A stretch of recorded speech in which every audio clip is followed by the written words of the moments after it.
Welcome students. यार ये video 10th class students के लिए है जिनके अभी एग्जाम्स चल रहे हैं, जो न्यू 10th में आ गए उनके लिए नहीं, जिनके अभी एग्जाम्स चल रहे हैं बेटा, जो 10th क्लास के बोर्ड के एग्जाम दे रहे हैं। होपफुली आपके एग्जाम बढ़िया जा रहे होंगे, जितने होंगे बढ़िया होंगे और जो बच गया वो भी बढ़िया ही हो जाएंगे। ओके, अब एक बार एग्जाम खत्म हो जाएंगे तो आप भी एक बार तो इनकी तरह उछल लेंगे, राइट। लेकिन बेटा उसके बाद आपका असली स्ट्रगल स्टार्ट होने वाला है। सबसे पहले आपने ये डिसाइड करना है कि यार 10th क्लास के बाद हमें स्ट्रीम कौन सी चूज करनी है। तो ये जो वीडियो आज की है इसमें इसी से रिलेटेड कुछ बातें हैं कि आप कैसे अपनी स्ट्रीम चूज करोगे या किन किन चीजों का ख्याल रखना है। तो आपके एग्जाम खत्म होने वाले हैं और आप कुछ टाइम के लिए तो फ्री होने वाले, ठीक है। थोड़ा सा घूम लेना, फिर लेना, रिलैक्स हो लेना, रिश्तेदारों के यहाँ जा लेना, लेकिन स्ट्रीम तो सिलेक्ट करनी ही पड़ेगी क्योंकि अभी पढ़ाई खत्म नहीं हुई है। अभी तो पढ़ाई समझ के चलो शुरू हुई है। Which stream to choose after 10th के बाद कौन सी स्ट्रीम लेनी चाहिए। कुछ ने सिलेक्ट कर लिया होगा, कुछ अभी भी कंफ्यूज होंगे। जैसे ये दो है हमारे, सोनू और मोनू। ओके, ये मोनू है यार, ये प्री डिसाइडेड है, इसको पता है कौन सी स्ट्रीम लेनी है ना, वो क्लियर है कि इसको कौन सी स्ट्रीम चूज करनी है, इसके दिमाग की बत्ती जल चुकी है। लेकिन भाई सोनू अभी कंफ्यूजन में है कि विच स्ट्रीम टू सिलेक्ट, कौन सी स्ट्रीम चूज करेंगे। अब जैसे आपको पता है अपने यहां पर 3 स्ट्रीम्स चलती है mainly, science, commerce and humanities, जिसको हम आर्ट्स भी कहते थे। तो उसमें से कौन सी सिलेक्ट करनी है ये भी कंफ्यूजन में है, लेकिन वो सही है, कंफ्यूज है क्योंकि वो सही तरीके से जज नहीं कर पा रहा। तो भाई उसको जज करना है, पेरेंट्स के साथ सलाह करनी है, लेकिन अल्टीमेटली उसको खुद ही पढ़ना है, तो खुद ही डिसाइड करना पड़ेगा। इसलिए भाई सोनू की तरह आपको भी मैं यही बोलूंगा कि आपने जो भी डिसीजन लेना है वो खुद लेना है, पेरेंट्स की सुननी है, गाइडेंस सबसे लेनी है, बट एक बार सोच समझ कर डिसीजन लेना है। क्योंकि बेटा 10th के बाद जो आप स्ट्रीम चूज करोगे वहीं से आपका क्या करना है, कैरियर बनना है। तो ये कैरियर की शुरुआत होने वाली है, समझ लो। पढ़ाई की भी, मेन पढ़ाई की भी शुरुआत होने वाली है, कैरियर की भी क्या होने वाली है, शुरुआत होने वाली है। तो सोनू अभी सोच समझ रहा है, तो सोनू की हेल्प के लिए हम भी 2 बातें कह देते हैं कि स्ट्रीम सिलेक्ट करते वक्त किन बातों का ध्यान रखना चाहिए, ठीक है। मोनू को कोई टेंशन नहीं है, मोनू क्या है, क्लियर। अब अगली बात कि यार स्ट्रीम सिलेक्ट करनी है, कैसे करें, गाइड कौन करेगा। तो देखो सबसे बड़े जो गाइड होंगे वो आपके लिए आपके पेरेंट्स होंगे। बेटा आपके पेरेंट्स इतने अवेयर नहीं है तो आप अपने एल्डर सिस्टर्स ब्रदर से पूछ सकते हो या उनसे गाइडेंस ले सकते हो। अगर वो भी नहीं है, यानी समझ लो गाइड करने के लिए आपके पास कोई नहीं है, तो फिर खुद ही आप अपने गाइड बनोगे। आपको खुद ही रिसर्च करनी पड़ेगी और अपने हिसाब से सिलेक्ट करना पड़ेगा। पेरेंट्स की, एल्डर ब्रदर सिस्टर की आप सलाह ले सकते हो, लेकिन अल्टीमेटली डिसाइड आपको ही करना है क्योंकि पढ़ना आखिर आप नहीं है। तो अगली बात है कि चूज कैसे करें, किन बातों का ख्याल रखना चाहिए। किसी भी स्ट्रीम को चूज करते वक्त आपको 3 मेन पॉइंट्स का ध्यान रखना है। सबसे पहला पॉइंट है कि आपका इंटरेस्ट, आपको इंटरेस्ट किस चीज में है। सबसे इंपॉर्टेंट जो चीज है ना वो तो आपका खुद का क्या है, इंटरेस्ट है, कि भी आपको कौन सी चीज में इंटरेस्ट है, आप बनना क्या चाहते हो या किस तरफ अपना कैरियर को मोड़ना चाहते हो। अगर मान लो आपको लगता है कि आपको डॉक्टर बनना चाहिए, तो जाहिर सी बात है आपको किस तरफ जाना पड़ेगा, साइंस स्ट्रीम ही चूज करनी पड़ेगी। डॉक्टर बनना है, इंजीनियर बनना है, तो आपको किस स्ट्रीम की तरफ जाना पड़ेगा जी, साइंस स्ट्रीम की तरफ। ओके, तो एक स्ट्रीम तो हो जाएगी साइंस। अब मे भी आपका इंटरेस्ट जो है वो कुछ बिजनेस की तरफ हो या आपने सीए बनना है मान लो, तो भी उसके लिए आपको क्या लेनी पड़ेगी, उसके लिए आपको कॉमर्स की तरफ जाना पड़ेगा। ओके, मान लो आपका इंटरेस्ट पुलिस में जाने का, ठीक है, आप कॉप बनना चाहते हो या कुछ यूनिफॉर्म वाली सर्विसेज की तरफ बढ़ना चाहते हो, तो बेटा अगर आपने पुलिस वगैरह में जाना है तो आप यूपीएससी की तरफ बढ़ोगे या यूपीएससी की तैयारी करो, आईपीएस बनो, बड़े अफसर बनो। तो उसके लिए बेटर रहेगा कि आपको क्या लेनी चाहिए, आर्ट्स ले लेनी चाहिए। अगर आप डिफेंस में जाना चाहते हो, देखो डिफेंस सर्विसेज जो होती है ना, आर्मी, एयरफोर्स, नेवी, ये जो यूनिफॉर्म जॉब्स है ना, ये बड़ा मतलब क्रेज है इनके लिए। तो अगर आपको डिफेंस में जाना है तो डिफेंस में जाने के लिए यानी आर्मी, एयरफोर्स या नेवी में जाना है, या नेवी में जाने का आपका मन है, तो आपके लिए नॉन मेडिकल ही बेस्ट रहेगा। साइंस स्ट्रीम का पार्ट है, आगे चलकर डिस्कस कर रहे हैं, क्योंकि बेटा एनडीए का एग्जाम होता है। देखो अगर आपने डिफेंस में जाना है तो सबसे मेन एग्जाम आपका 12th के बाद ही हो जाएगा।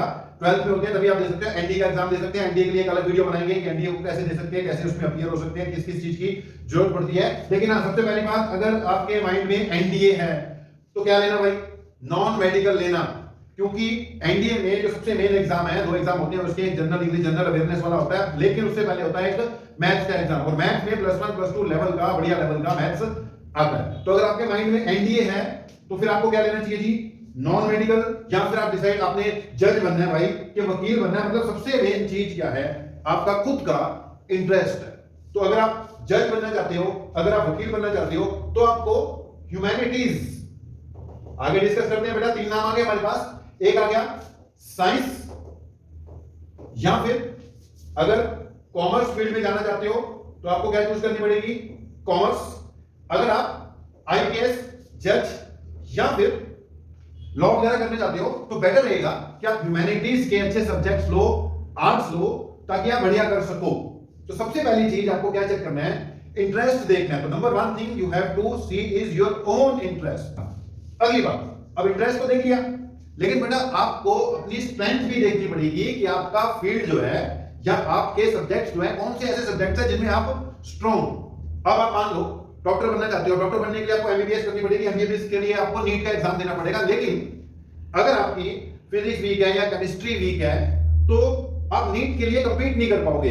तो कौन कितना कर सकता है बेटा, खुद को पता होता है। तो आप अपना स्ट्रेंथ, अपने लेवल्स को भी क्या करो, चेक करो कि आप कितना हार्डवर्क कर पाओगे, कितना हार्डवर्क नहीं कर पाओगे। अदरवाइज अगर आपको किसी अच्छी जगह पे पहुंचना है तो देखो हार्डवर्क तो हर फील्ड में करना पड़ेगा, लेकिन फिर भी हमें यह भी देखना पड़ेगा कि हमारी स्ट्रेंथ्स क्या है। अब जैसे हमें सबसे ज्यादा मार्क्स आते हैं साइंस में, तो हमारी स्ट्रेंथ क्या होगी, साइंस होगी। अगर साइंस में हमारे सबसे ज्यादा मार्क्स आते हैं, मैथ्स में हमारे सबसे ज्यादा मार्क्स आते हैं, तो यार ये हमारे स्ट्रॉन्ग पॉइंट्स हो गए, तो हमें साइंसेस की तरफ ही जाना चाहिए। और अगर कहीं हमारे इंटरेस्ट और स्ट्रॉन्ग पॉइंट क्या हो गए, मैच कर गए, कि इंटरेस्ट भी हमारा किस तरफ था, साइंस के सब्जेक्ट्स की तरफ, और स्ट्रेंथ भी हमारी यही है, तो फिर बात ही क्या है।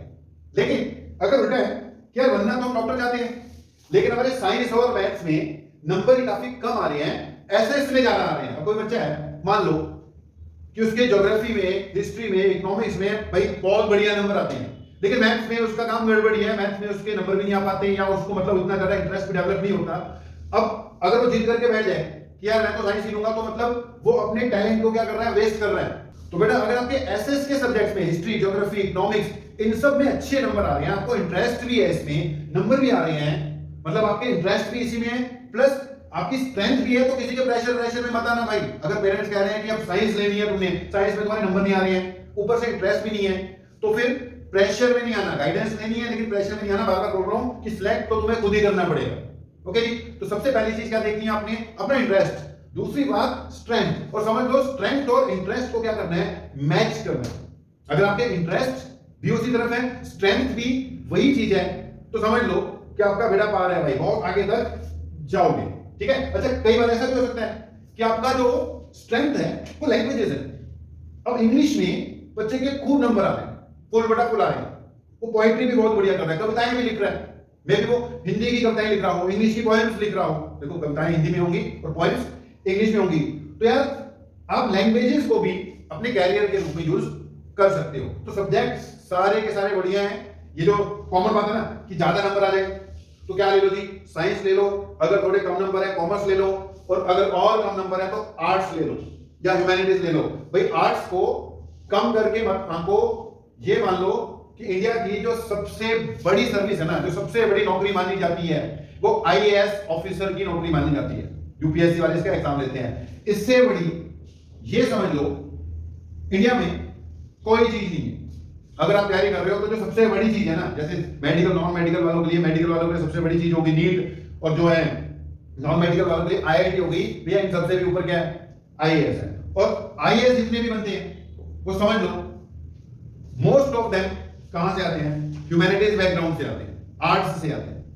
मेडिकल नॉन मेडिकल को भी कल को अगर शिफ्ट कर कर यूपीएससी की प्रिपरेशन करनी होती है तो भी वो आर्ट्स के सब्जेक्ट लेते हैं। तो अगर भाई आप आईएएस बनना चाहते हो, जैसे भी मैंने पीछे दिखाया था ना कि भाई जज बनना चाहते हो, यानी जज बनने के लिए भी आपको सिविल सर्विसेज वाले एग्जाम्स देने पड़ेंगे, ठीक है, चाहे वो स्टेट के हो फिर चाहे वो सेंट्रल गवर्नमेंट के हो। तो भाई अगर आपको आईएएस वगैरह बनना है या सपना बहुत ऊंचा रखना है तो आर्ट्स रखिए ना अभी से, ठीक है। जो भी काम करना है, जो भी डिसाइड करना है, अपने इंटरेस्ट के हिसाब से ही करना है। तो भाई दो बातें बोली मैंने कि स्ट्रीम सिलेक्ट करते वक्त सबसे पहले नंबर पर क्या देखना कि तुम्हारा इंटरेस्ट जो है वो किस तरफ है, और दूसरे नंबर पर क्या देखना, तुम्हारी स्ट्रेंथ किस तरफ है या तुम्हारे स्ट्रॉन्ग पॉइंट्स किस तरफ है, और इंटरेस्ट और स्ट्रॉन्ग पॉइंट्स को मैच करने की कोशिश कर, तो बात बन जाएगी। अब तीसरी बात है कि जो भी स्ट्रीम सिलेक्ट करोगे और उस स्ट्रीम में आपने जो भी सब्जेक्ट कॉम्बिनेशंस रखनी है, तो भाई आपको ट्रेंड के हिसाब से, आज की डेट के हिसाब से ये भी देखना पड़ेगा कि इनका फ्यूचर स्कोप क्या है, यानी कि जॉब मिलेगी कि नहीं मिलेगी, क्योंकि भैया रोजी रोटी भी बहुत बड़ी चीज है। तो कुछ इस तरीके से सब्जेक्ट्स की सिलेक्शन होनी चाहिए, कुछ इस तरीके से आपने स्ट्रीम सिलेक्ट करनी है कि जी आपके इंटरेस्ट के हिसाब से भी चले, स्ट्रेंथ भी आपकी हो और वो जॉब ओरिएंटेड भी हो। अगर तीनों चीजें मिल जाएंगी तो आप यार बस ये लगा लो कि छा जाओ। अब अगली बात कि स्ट्रीम्स होती कौन कौन सी हैं या अपने यहां पर क्या सिस्टम चलता है। अपने यहां बेटा अगर हम नॉर्मल सिस्टम देखें तो अपने पास 3 स्ट्रीम्स चलती हैं।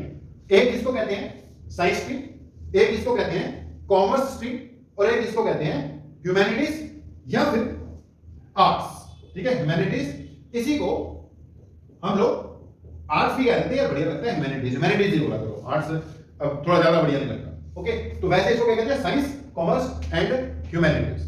पैटर्न नॉर्मली अदर बोर्ड्स में भी सेम ही चलता है, लेकिन यहां पर जो मैं बात कर रहा हूं वो किसके हिसाब से बात कर रहा हूं, सीबीएसई के हिसाब से होता है। ठीक है जी, सीबीएसई फिर ऑल इंडिया में चलते ही है, central board of secondary education, लेकिन जो स्टेट बोर्ड्स हैं, पंजाब बोर्ड हो, हरियाणा बोर्ड हो, जो मर्जी बोर्ड हो, वो भी लगभग पूरे इंडिया में जितने भी बोर्ड्स हैं वो सीबीएसई वाला पैटर्न ही फॉलो करते हैं। बुक्स भी एनसीईआरटी वाली सारे के सारे यूज करते हैं, कम से कम +1 +2 लेवल तक। ओके जी, तो सीबीएसई के हिसाब से हम देखें तो अपने यहाँ 3 स्ट्रीम चलती है, साइंस स्ट्रीम, कॉमर्स स्ट्रीम या फिर ह्यूमैनिटीज। स्ट्रीम सब अपने आप में बढ़िया हैं। वो जो ह्यूमैनिटीज वाली है ना भाई का कि भी हमने नॉर्मल जो नोशन बना रखी है कि भी अगर नंबर बहुत बढ़िया है, साइंस और मैथ में बढ़िया है, सब में बढ़िया परसेंटेज 95%, 90%, 80% है, तो क्या लेनी चाहिए, साइंस ही लेनी चाहिए। ऐसा जरूरी नहीं है, बहुत से ऐसे बच्चे हैं, बहुत से ऐसे लोग हैं जो कि 99%, 98% 10th क्लास में आने के बावजूद भी क्या ऑप्ट करते हैं, ह्यूमैनिटीज ऑप्ट करते हैं, क्योंकि उनका निश जो है वो क्लियर है कि भी जाना किस तरफ है। और ये जो मैंने यहाँ पे फोटो लगा रखी है ना भाई, यहाँ पे तो सिर्फ साइंस लिख रखा है, यहाँ पे सिर्फ ऐसी बैंकिंग ये सब फोटो लगा रहे हैं, उधर कौन सी लगा रखी है, वो गवर्नमेंट ऑफ इंडिया की फोटो लगा रखी है। ये जितने भी ह्यूमैनिटीज बैकग्राउंड वाले बच्चे हैं या आगे चलकर जो ह्यूमैनिटीज बैकग्राउंड से आगे चलते हैं, वो सारे के सारे गवर्नमेंट जॉब लेते हैं फिर। ठीक है जी, मैंने अभी बोला था आईएएस, आईपीएस और भी बहुत सी।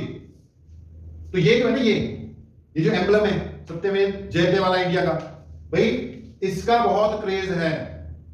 तो अगर आप बहुत आगे बढ़ना चाहते हो और मेहनत कर सकते हो तो फाइनली आगे चलकर यूपीएससी के बारे में सोचो। और यूपीएससी के अगर आपने एग्जाम देने हैं तो नंबर जितने मर्जी हो, ह्यूमैनिटीज में बढ़िया से सब्जेक्ट कॉम्बिनेशन रखो और 11th क्लास से ही उस हिसाब से अपनी क्या करो, प्रेपरेशन को मोड़ दो। ठीक है, और फिर चलकर आगे सब कुछ फोड़ दो। ओके, तो वैसे अपनी कितनी स्ट्रीम्स होती हैं, साइंस, कॉमर्स या फिर ह्यूमैनिटीज। इसके अलावा भी जरूरी नहीं है, अच्छा ये भी जरूरी नहीं है कि हमने साइंस, कॉमर्स या ह्यूमैनिटीज ऑप्ट करनी है।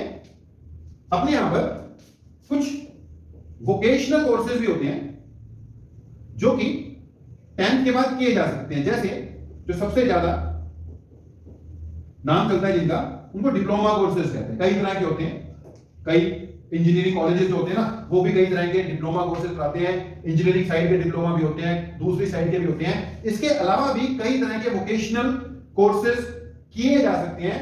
लेकिन फिर वही बात, आपका पहले से निश्चय तय होना चाहिए कि आपने किस फील्ड में जाना है। तो आप वोकेशनल कोर्सेज की तरफ से जा सकते हो, लेकिन यार 90% से ज्यादा केसेस में अपने यहाँ पर या तो साइंस या कॉमर्स या ह्यूमैनिटीज यूज कर जाती है। यानी +2 तो पहले बच्चा करते करता है, 12th क्लास तो करेगा। तो हम इन वोकेशनल कोर्सेज की यहाँ पर डिस्कशन ज्यादा नहीं करेंगे, वीडियो बहुत लंबी हो जाएगी, छोटी रखनी है हमने। सिर्फ इन तीनों के बारे में थोड़ा सा डिस्कस कर देंगे और कैसे कैसे कौन कौन से सब्जेक्ट कॉम्बिनेशन रख सकते हैं, कौन से रखने चाहिए, वो थोड़ा सा डिस्कस कर देंगे। बाकी आप लोग बड़े समझदार हो तो 3 बातें पर ध्यान रखनी है। इंटरेस्ट देखना है आपका, दूसरे नंबर पर अपनी स्ट्रेंथ देखनी है, और फिर फ्यूचर स्कोप तो फिर देखना है। तो बेटा सीबीएसई के हिसाब से साइंस हो, कॉमर्स हो या ह्यूमैनिटीज हो, आप कम से कम आपको मिनिमम कितने सब्जेक्ट रखने पड़ेंगे, 5, और जो मैक्सिमम है आप कितने रखोगे, 9। मतलब 9 कोई रखता नहीं है, लेकिन 9 सब्जेक्ट्स तक आप रख सकते हो। कम से कम कितने?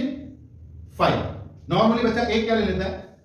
एडिशनल ले लेता है। तो नॉर्मल ट्रेंड में आप 11th क्लास में 6 सब्जेक्ट्स रखते हो, ठीक है? आप 5 से भी कम चला सकते हो। 6 लिखने की जरूरत नहीं है, क्योंकि इन 6 में से एक क्या हो जाएगा आपका? एडिशनल हो जाएगा। ओके जी, तो कम से कम 5, ज्यादा से ज्यादा 9। मान लेते हैं आपने डिसाइड कर लिया कि किस तरफ जाना है, साइंस की तरफ जाना है, कॉमर्स की तरफ जाना है, या फिर ह्यूमैनिटीज की तरफ जाना है। इसके लिए आपका निश्चय बिल्कुल क्लियर होना चाहिए कि आपको अल्टीमेटली फाइनली किस फील्ड में अपना कैरियर बनाना है। अब बाद में थोड़ी चेंज करते रहेंगे। कई बच्चे करते हैं कि मेडिकल ले लिया, वो कहते नहीं यार नॉन मेडिकल ले लेना है, नॉन मेडिकल लिया नहीं यार मेडिकल लेना है। जो चेंज करते रहते हैं उनका बनता बनाता भैया कुछ नहीं है। पहले से डिसाइड कर चलो और सोच समझ के लो। स्ट्रीम सारी बढ़िया है, मैंने बोला कॉमर्स अपने आप में बढ़िया है। एक बार सीए बन गया बंदा, बस ये लगा लो कि सब कुछ मिलेगा, ठीक है, पैसा शोहरत सब कुछ मिलेगा। ओके, साइंस में अगर आपने बढ़िया जगह पर पहुंच गए तो फिर वही बात, वही चीजें चाहिए बंदे को। एक शोहरत चाहिए, दूसरा क्या चाहिए कि रोजी रोटी बढ़िया चलनी चाहिए, पैसा पैसा होना चाहिए, तो सब मिलेगा। और ये जो ह्यूमैनिटीज वाले हैं, अगर बढ़िया से अपने सब्जेक्ट को पढ़ लो तो ह्यूमैनिटीज से भी आप बहुत आगे तक जा सकते हैं। ओके जी, अगली बात कि अगर हम आगे बढ़े तो सबसे पहले साइंस स्ट्रीम की बात करते हैं। बेटा साइंस में 2 ऑप्शन होती है अपने पास, या आप मेडिकल रख सकते हो या आप नॉन मेडिकल रख सकते हो, ठीक है जी। अगर आपने मेडिकल स्ट्रीम चूज किया है तो फिजिक्स, केमिस्ट्री, बायोलॉजी, इंग्लिश, ये 4 आपके कैसे सब्जेक्ट हो जाएंगे? कंपलसरी सब्जेक्ट हो जाएंगे। मेडिकल में ये वाले 4 सब्जेक्ट तो आपको रखने ही पड़ेंगे। मेडिकल रखा तो बायो तो पढ़नी पड़ेगी, और फिजिक्स केमिस्ट्री फ्री में मिलती है इसके साथ, तो फिजिक्स केमिस्ट्री पढ़नी पड़ेगी। अब वो कहता है कि भैया फिजिक्स के बिना क्या मैं बायो रख सकता हूं? तो यार जो न्यू एजुकेशन पॉलिसी है उसके हिसाब से ऐसी कुछ ऑप्शंस हैं जो फिलहाल यहां पर हम डिस्कस नहीं करेंगे। तो ऐसी भी ऑप्शंस दे दी गई हैं। अब ऐसा भी कर सकते हो, आप फिजिक्स छोड़कर नॉन मेडिकल रख सकते हो, केमिस्ट्री छोड़कर नॉन मेडिकल रख सकते हो। लेकिन यार उससे ना सब गड़बड़ ज्यादा सा हो जाता है कि आगे चलकर उसका स्कोप का चक्कर पड़ जाता है कि अब आपने फिजिक्स छोड़कर नॉन मेडिकल रख लिया, मैथ रखा है, केमिस्ट्री रखा है, लेकिन यार उससे कल को एग्जाम कौन सा दोगे? अगर आपने जेई वगैरह का एग्जाम देना है, हाँ अगर तो आपका डिसाइडेड है कि जेई देना ही नहीं है, फिर भी बात है अगर निश्चय क्लियर है कि किस तरह बढ़ना है, तो जो मर्जी रख लो, आपका फंडा क्लियर होना चाहिए। बट हम चक्कर में नहीं पड़ेंगे। मेरी सलाह बिल्कुल ट्रेडिशनल जो मेडिकल नॉन मेडिकल है वही रखनी है। ट्रेडिशनल मेडिकल नॉन मेडिकल का मतलब कल को आप अगर मेडिकल रखा है तो भाई नीट का एग्जाम तो दोगे, अगर आपने नॉन मेडिकल रखा है तो जेई का एग्जाम तो दोगे, चलो नहीं भी दोगे आपकी सब्जेक्ट कॉम्बिनेशन तो सही रहेगी। तो एक पॉइंट बीच में याद आया मेरे को कि भी ये जो न्यू एजुकेशन पॉलिसी है उसके हिसाब से ऐसी कुछ ऑप्शंस हैं, लेकिन यहाँ पर उनको हम बिल्कुल भी डिस्कस नहीं कर रहे हैं। बिल्कुल हम ट्रेडिशनल वे पे जा रहे हैं, और आपको भी मेरी तरफ से तो यही है, बस सलाह नहीं, आपको यही डिसीजन लेना है कि भी अगर मेडिकल लेना है तो ट्रेडिशनल सिस्टम के हिसाब से ही लेंगे हम, कि फिजिक्स, केमिस्ट्री, बायो और इंग्लिश, ये तो आपके कंपलसरी होते हैं। एक आपको ऑप्शनल रखना होता है कोई, एक आप एडिशनल रख सकते हो। समझो बात को, 1 2 3 4 5, 1 2 3 4 5 सब्जेक्ट तो आपको रखनी है। 6 आपका एडिशनल हो जाए। अब 7 8 9 भी एडिशनल रख सकते हो, लेकिन कोई फायदा नहीं उनका। मेरे हिसाब से तो 5 ही रखो बस, फिजिक्स, केमिस्ट्री, बायोलॉजी, इंग्लिश, साथ में कोई ऑप्शनल सब्जेक्ट ले लिया जाएगा, उसको भी डिस्कस करते हैं। अगर आपने नॉन मेडिकल लिया है, जेई की तैयारी करनी है, नीट की तैयारी करनी है, या मैंने बोला था अगर आपके दिमाग में एनडीए है, नेशनल डिफेंस एकेडमी, तो फिर नॉन मेडिकल ही लेना है। ओके जी, तो इसमें फिर भी बात, मैथ्स से ये नॉन मेडिकल हो गया, फिजिक्स केमिस्ट्री फ्री में मिलती है, इसके साथ इंग्लिश सबको फ्री है। ओके जी, एक आपने ऑप्शनल रखना है, एडिशनल कोई जरूरत नहीं है रखने को, आप रख सकते हो, ठीक है जी। उसके अलावा एक और होती है जिसको जनरल साइंस कह देते हैं, या अपने यहां पर इसको सुपर मेडिकल कहते हैं। भाई इसको लेके बंदा सुपर हो जाता है, सुपरमैन बन जाता है। सुपर मेडिकल का मतलब मैथ एंड बायोलॉजी दोनों रख लिए बंदे ने।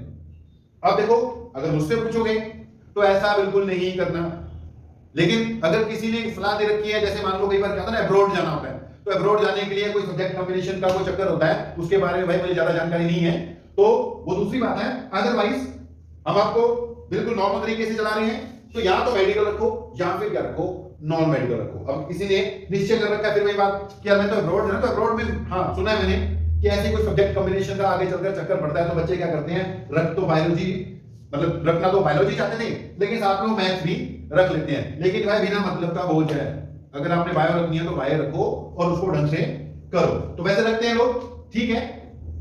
Physics, chemistry, math, bio, English, 5 यहीं पे हो गए, क्योंकि इन दोनों में से एक क्या बन जाएगा आपका, ऑप्शनल बन जाएगा। फिजिक्स, केमिस्ट्री, बायो, ठीक है। साथ में क्या था, इंग्लिश, एक ऑप्शन। यहां पर फिजिक्स, केमिस्ट्री, मैथ्स, इंग्लिश, साथ में एक ऑप्शनल एडिशनल, मेरी सलाह रखना नहीं है। और इधर भी फिजिक्स, केमिस्ट्री, मैथ्स और बायो यहां पर हो गया, इंग्लिश 5 यहीं पूरे हो गए।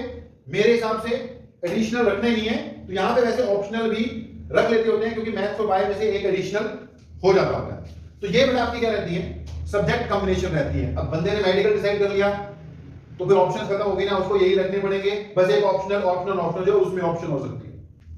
अगर आप मेडिकल लेकर या नीट की प्रिपरेशन कर रहे हो या करना चाहते हो या मेडिकल नीट के लिए लिया है, तो भैया ऑप्शनल सब्जेक्ट जो है बिल्कुल कोई लाइट सा रखना है, ओके। नॉन मेडिकल आपने फिर वही बात जेई के लिए लिया है, तो आपको ऑप्शनल लाइट सा सब्जेक्ट रखना है। ऐसे यहां पर आपके अगर यहीं पे पूरे हो जाते हैं तो आपको ऑप्शनल की वैसे तो जरूरत नहीं है, लेकिन स्कूल वाले मानते नहीं है यार, कहीं वो कहते हैं ठीक है ये तो रखा है, ये ऑप्शनल तो तुम्हें रखना पड़ेगा, तो रख लो। रखना कौन सा, लाइट वाले, ठीक है जी। अपने यहां पर अब पंजाब की बात करूं तो कुछ लिमिटेड सी ऑप्शंस ही होती हैं। सबसे मेन क्या चलता है आपका, फिजिकल एजुकेशन चलता है। बढ़िया यार, सबसे बढ़िया क्या है, फिजिकल एजुकेशन है। तो आप मेन सब्जेक्ट के साथ ऑप्शनल में ज्यादा चक्कर में पढ़ो भी मत, कौन सा रख लो, फिजिकल एजुकेशन रख लो, बढ़िया नंबर आ जाएंगे। अगर आप मेडिकल नॉन मेडिकल के हिसाब से प्रिपरेशन कर रहे हो तो आपकी सिटिंग मीटिंग तो बढ़िया होती है, वो फिजिकल एजुकेशन आप बढ़िया तरीके से पढ़ लोगे, ओके, और स्कोर भी उसमें कर लोगे, बढ़िया तरीके से कर लोगे। बाकी इनमें सब में प्रैक्टिकल भी होता है, प्रैक्टिकल का एस्पेक्ट होता है, वो आज की वीडियो का पार्ट नहीं है। आज हमने क्या डिस्कस करने थे, सब्जेक्ट वगैरह डिस्कस करने हैं। तो ये आपकी होगी मेडिकल, नॉन मेडिकल या फिर सुपर मेडिकल। ध्यान रखना आपने जो ऑप्शनल सब्जेक्ट रखना है, अगर आप जेईई नीट की प्रिपरेशन कर रहे हो तो यार लाइट रखना है। कई बच्चे कई बार ऑप्शनल सब्जेक्ट में सीएस वगैरह रख लेते हैं, सीएस आईपी वगैरह रख लेते हैं। तो भाई सीधी सी बात है, अगर तो आपको इसमें इंटरेस्ट है और आपको लगता है कि इससे आपको कुछ नॉलेज आ रही है तो ठीक है। फिर भी बात, अगर आपको कंप्यूटर साइंस में इंटरेस्ट है, आगे चलकर आपने अपने हिसाब किताब लगा रखे हैं, तो सीएस आईपी वगैरह रख लो। अगर आपने कोई हिसाब नहीं लगाया, सारे ले रहे थे इसलिए ले लिया, तो भैया हट जाओ, बोलो हमने नहीं लेना।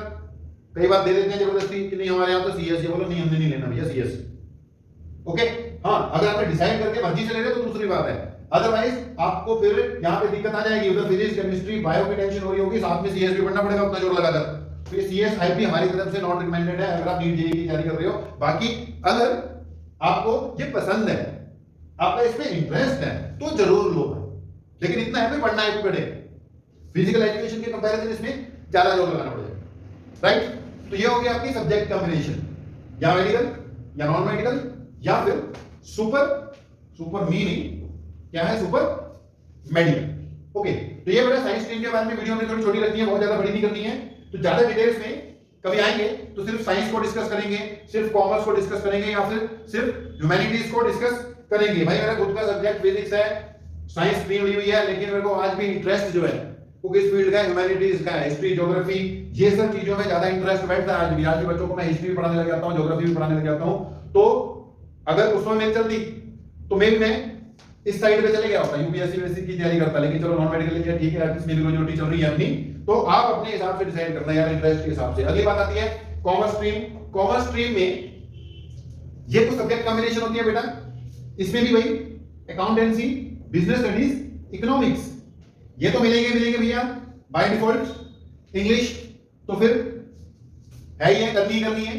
बाकी एक ऑप्शनल सब्जेक्ट होगा इसमें, ऑप्शनल सब्जेक्ट में आप कुछ भी रख सकते हो। अब वैसे मैंने मेडिकल नॉन मेडिकल वाले बच्चों को बोला जेईई की तैयारी अगर आप करते हो, जेईई नीट की, तो आपको ऑप्शनल वाला लाइट रखना है। लेकिन यहां पर मैं कहूंगा कि आप ऑप्शनल लाइट रखकर चलो ठीक है, फिजिकल एजुकेशन रख लिया, साथ में मैथ्स के लिए भी जा सकते हो, बहुत हेल्प करेगा आगे आपको। मैथ्स आपको बहुत हेल्प करेगा अगर आप मैथ्स कर सकते हो, मैथ्स में ठीक हो और इंटरेस्ट तुम्हारा किस में था, कॉमर्स में था, आपने अपने हिसाब किताब लगा लिए, तो यार आपने मैथ्स रख लेना। अगर कर नहीं सकते भैया, मजे पास हो रहे हो, तो फिर मत रखना, ठीक है जी। तो आप मैथ्स रखोगे, मैथ्स काम आएगा। काम कैसे आएगा, कल को कई तरह के कॉम्पिटिटिव एग्जाम देने होंगे ना बेटा, वहां पे मैथ्स बड़ा काम आता है, तो मैथ्स आपका काफी काम आएगा। ओके, हम कहते हैं नॉन मेडिकल वाला कभी बीमार नहीं खाता, बीमार इसलिए नहीं खाता, उसने क्या कर रखा होता है, मैथ्स चल रहा होता है उसके साथ, 12वीं तक मैथ्स पढ़ा, उसके बाद भी मैथ्स पढ़ रहा है, तो मैथ्स काम आता है। कॉम्पिटिटिव एग्जाम्स में मैथ्स काफी हेल्प करता है, कई तरह के कॉम्पिटिटिव एग्जाम है, सब में हेल्प करता है। तो ये बेटा सब्जेक्ट कॉम्बिनेशन है। इसके बाद के क्या क्या स्कोप्स हैं वो कभी फिर डिस्कस करेंगे, जैसे मेडिकल नॉन मेडिकल में जेई है, नीट है, ऐसे कॉमर्स में भी बेटा प्लस 2 के बाद कई तरह के कॉम्पिटिटिव एग्जाम्स होते हैं, तो वो अभी डिस्कस करेंगे, तो ज्यादा इधर उधर चले जाएंगे। तो अभी फिलहाल हम स्ट्रीम की बात कर रहे थे। स्ट्रीम सेलेक्ट करते वक्त मैंने बोला अपना इंटरेस्ट देखना है, आपकी स्ट्रेंथ देखनी है और फ्यूचर स्कोप देखना है। 3 ही बातें ध्यान रखनी है, 3 ही बस, कि इंटरेस्ट सबसे इंपॉर्टेंट है, स्ट्रेंथ भी देखनी है कि भी आप उसको कर पाओगे कि नहीं कर पाओगे, और फ्यूचर स्कोप जॉब ओरिएंटेशन तो फिर है ही, राइट। अगली बात आ गई ह्यूमैनिटीज। ह्यूमैनिटीज यानी कि आर्ट्स। इसमें बेटा जी जो आपके सब्जेक्ट कॉम्बिनेशंस हैं वो अब इसमें वेरिएशंस है, इनमें चेंजेस भी हो सकते हैं। जैसे आप इनमें, जैसे मैंने बोला ना कि अगर आप नॉन मेडिकल रखते हो तो फिजिक्स केमिस्ट्री मैथ तो रखना ही रखना है, मेडिकल में फिजिक्स केमिस्ट्री बायो तो बाय डिफॉल्ट चलने ही चलने हैं। यहां पर इंग्लिश तो आएगा ही आएगा आपका, वो तो फ्री वाला भैया करना ही पड़ेगा। इन सब्जेक्ट कॉम्बिनेशंस में कुछ चेंजेस हो सकते हैं, जैसे आप ज्योग्राफी रख सकते हो, ठीक है, कुछ और भी सब्जेक्ट्स हैं उनको भी ऑप्ट कर सकते हो। मतलब यहां पर स्कोप बहुत ज्यादा होता है, बहुत ह्यूमैनिटीज में फिर सब्जेक्ट्स बहुत, और भी कई तरह के सब्जेक्ट रख सकते हो। मेनली मान लो हिस्ट्री, पॉलिटिकल साइंस, ज्योग्राफी कर सकते हो, या साथ में क्या कर सकते हो, इकोनॉमिक्स कर सकते हो। फिर वही बात, आपको 5 तो आपको सब्जेक्ट लेने पड़ेंगे, 6 नॉर्मली आप एडिशनल तो ले ही लोगे। तो ये हो गया आपका ह्यूमैनिटीज, ठीक है। अब ह्यूमैनिटीज कर आप आगे क्या क्या कर सकते हो वो कभी फिर डिस्कस करेंगे। फिलहाल 10th के बाद आपने स्ट्रीम कौन सी लेनी है, बात सिर्फ उसकी चल रही है। तो ये हो गया बेटा ह्यूमैनिटीज, ठीक है जी। तो science stream, commerce stream, humanities, या फिर वोकेशनल कोर्सेज भी होते हैं, लेकिन ये नॉर्मली ज्यादातर वही बात 90% केसेस में हम लोग जो है नॉर्मल ट्रेडिशनल वेज की तरफ ही जाते हैं, क्योंकि हर कोई चाहता है कि यार प्लस 2 तक तो बच्चा पढ़े ही, उसके बाद भी आगे पढ़े ग्रेजुएशन भी करे। तो नॉर्मल ट्रेडिशनल वे यही है बेटा। अब हम अपनी डिस्कशन को यहीं पे क्लोज करते हैं, बाकी डिटेल्स में अलग अलग टॉपिक्स की बात में फिर कभी वीडियोस में लेकर आएंगे आपके लिए। तो होप ये वीडियो आपके लिए हेल्पफुल रही होगी। तो अगर आपको बेटा ठीक लगी है तो यार हमारे चैनल को भी आप क्या कर सकते हो, सब्सक्राइब कर सकते हो। कुछ और भी एजुकेशनल वीडियोस आपके लिए लेकर आएंगे। बाकी सब्जेक्ट वाइज तो जो वीडियो लेक्चर्स वगैरह वो अपलोड होते रहते हैं, तो आप चैनल को सब्सक्राइब करो। फाइनली बेटा वीडियो देखने के लिए आप लोगों का बहुत बहुत धन्यवाद, थैंक यू वेरी मच। तो thanks for listening, thanks for watching. मिलेंगे फिर किसी वीडियो में किसी और टॉपिक।